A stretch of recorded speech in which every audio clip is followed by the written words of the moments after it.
Video ini hanya untuk mereka yang punya logika. Bagi yang tidak punya logika, skip aja. Nama Tio Ardianto secara khusus disebut Presiden Prabowo. Presiden bahkan meminta agar tidak ada satupun pihak yang berpikir untuk mencelakai Tio. Mudah-mudahan Anda kenal nama Tio itu ya. Tio adalah mantan Ketua BEM UGM yang baru pada 1 Juni lalu meninggalkan posisinya sebagai pimpinan tertinggi di organisasi mahasiswa tersebut. Pesan Presiden itu dikutip oleh Budiman Sujatmiko, Kepala Badan Percepatan Pengentasan Kemiskinan. Pesan itu jadi penting karena itu memberi isyarat tentang kualitas demokrasi Indonesia. Presiden minta secara khusus agar Tio dilindungi, sementara banyak orang tahu bahwa tokoh muda ini adalah orang yang sangat keras, mengkritik atau bahkan menghina pemerintah dan Presiden Prabowo sendiri. Coba saja Anda browse media online Anda. Tio misalnya pernah bilang, Prabowo itu sama dengan Firaun karena membunuh anak-anak Indonesia. Dia juga dengan enteng menyebut dia memiliki kucing bernama Prabodo Subiantolol. Dia juga pernah menyampaikan pesan kepada Presiden, mau sampai kapan Bapak menjadi iblis? Dia juga menyebut SPPG sebagai Satuan Penjilat Prabowo Gibran. Dia memelesetkan MBG menjadi maling berkedok gizi. Ada banyak kali lainnya dia menyindir dan menghina Presiden dan pemerintah. Karena itu, kalau Presiden justru minta agar Tio dilindungi, kita nampaknya memang perlu mengapresiasi pesan Presiden tersebut. Namun di sisi lain, saya sebenarnya lebih prihatin dengan tindakan-tindakan Tio. Sebelum ini di Cokro TV, saya sudah membuat video berisi keprihatinan saya terhadap gerakan mahasiswa saat ini. Saya merasa gerakan mahasiswa sekarang kehilangan kadar intelektualitasnya. Gerakan mahasiswa terasa dangkal. Akibatnya perhatian publik jadinya bergeser dari substansi menuju sensasi.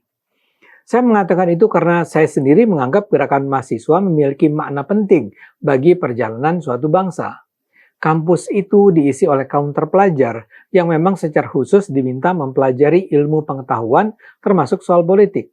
Karena itu, kita layak membayangkan gerakan mahasiswa sebagai gerakan yang tidak dilandasi kepentingan sempit yang berusaha mengarahkan perjalanan bangsa sesuai dengan ilmu yang mereka pelajari. Jadi kritik dari kampus adalah kritik yang sangat diperlukan. Tapi kan ada perbedaan besar antara kritik dan penghinaan. Kritik berbicara tentang kebijakan, sementara penghinaan bicara tentang pribadi. Kritik berbasis data, sementara penghinaan berbasis emosi. Kritik mengajak orang berpikir, penghinaan mengajak orang marah.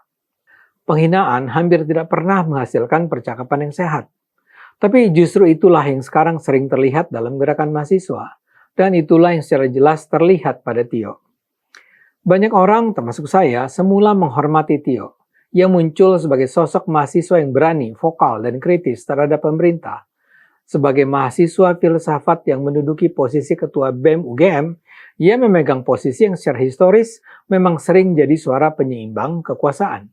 Seharusnya sebagai mahasiswa filsafat yang mendalami persoalan-persoalan politik Indonesia, ia bisa jadi tokoh yang secara mendalam menjelaskan dan mengkritik kebijakan Presiden Prabowo.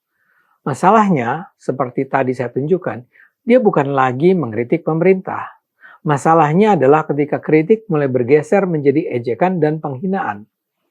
Beberapa pernyataan dan konten Tio belakangan ini lebih berisi penghinaan personal daripada argumentasi substantif. Apa coba relevansi ejekan Prabowo Subiantolol dengan persoalan-persoalan yang dihadapi bangsa Indonesia? Tidakkah dia seharusnya secara substantif membongkar kelemahan program MBG ketimbang sekedar bikin plesetan maling berkedok gizi? Akibatnya, ya kini banyak pihak yang meragukan Tio. Ini misal terlihat ketika dia mengaku menemukan alat pelacak atau tracker di mobil yang digunakannya dan mengaitkannya dengan kemungkinan intimidasi terhadap dirinya. Dia bercerita dengan sangat yakin bahwa dia menjadi korban. Namun kemudian muncul pertanyaan publik karena kendaraan tersebut bukan miliknya sendiri, melainkan kendaraan yang menurut sejumlah laporan digunakan atau dipinjamnya. Sebagian netizen kemudian mempertanyakan logika tuduhan tersebut dan minta bukti yang lebih kuat sebelum menarik kesimpulan mengenai siapa yang memasang alat itu dan untuk tujuan apa. Karena itu sekarang saya khawatir bukan karena dia terlalu keras, melainkan karena dia berisiko kehilangan kredibilitas. Karena seorang aktivis mahasiswa seharusnya menjadi pembawa isu, bukan menjadi isu. Saya khawatir terhadap Tio, karena saya melihat dia sebenarnya punya potensi besar. Tokoh-tokoh mahasiswa lazimnya dikenang dalam sejarah Indonesia bukan karena mereka pandai menghina penguasa. Mereka dikenang karena mereka mampu menjelaskan masalah bangsa secara tajam. Mereka menawarkan gagasan. Mereka memaksa pemerintah menjawab pertanyaan sulit. Mereka mengubah cara masyarakat berpikir. Bisa jadi Tio sebenarnya sedang menghadapi godaan yang juga dihadapi banyak aktivis muda saat ini, yaitu godaan media sosial. Media sosial memiliki logika yang berbeda dengan dunia akademik. Di kampus, orang dihargai karena argumennya yang kuat. Di media sosial, orang dihargai karena kontennya viral. Di kampus, data dan analisis menjadi ukuran. Di media sosial, kemarahan dan kontroversi seringkali lebih laku. Akibatnya muncul godaan besar.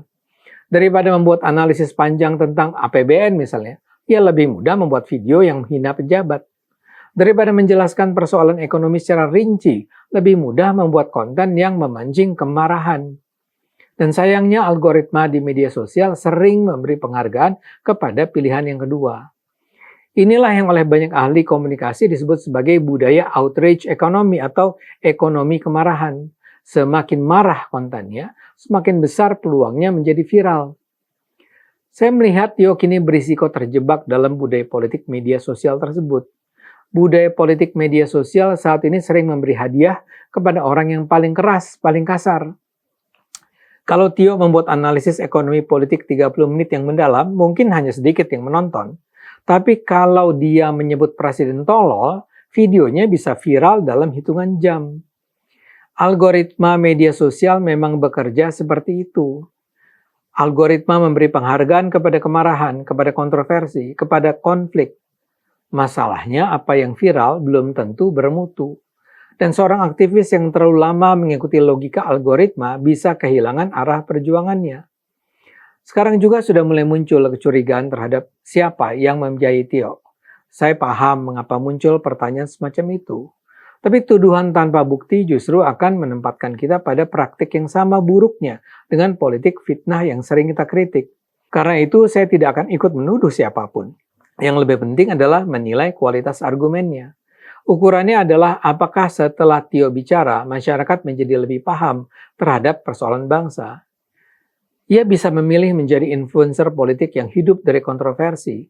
Atau dia bisa memilih menjadi intelektual publik muda yang dihormati karena kualitas pikirannya.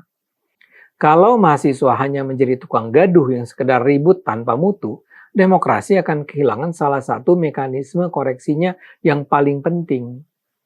Karena itulah saya tidak pernah keberatan jika mahasiswa mengkritik presiden. Saya juga tidak keberatan jika mahasiswa menilai pemerintah gagal.